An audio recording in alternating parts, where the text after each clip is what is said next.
Morning po. So, meron po tayong experiment. I think marami na po nag-aantay na itong experiment na to eh. Yung apple cider vinegar, 2 tablespoon na i-dilute sa water.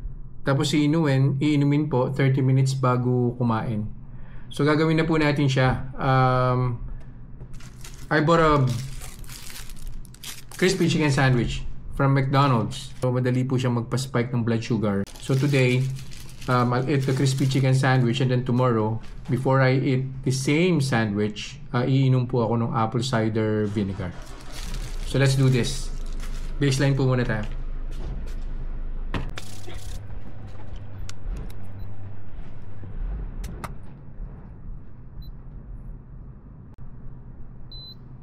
Yan, 106 po yung baseline natin. So kakainin ko po si crispy chicken sandwich, tapos balik po ako after an hour.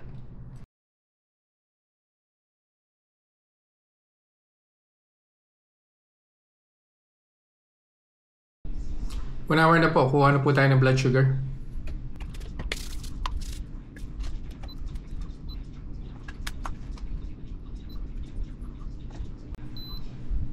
Yun po. As expected, no? 176 first hour. Balik po ulit ako after an hour to get the final blood sugar reading. Final blood sugar reading na po tayo.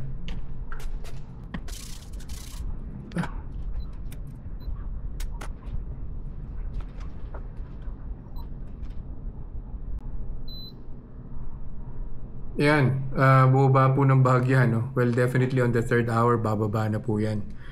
So, nag-start po tayo ng 106, umakit ng 176, now it's down to 163. On the third hour pa, magno-normalize na po yan. So, tomorrow, try po natin the same food, pero iinom po ako ng apple cider vinegar diluted in water 30 minutes bago po kumain. And we'll see kung ano po yung maging epekto po niya. Yun lang po for this vlog.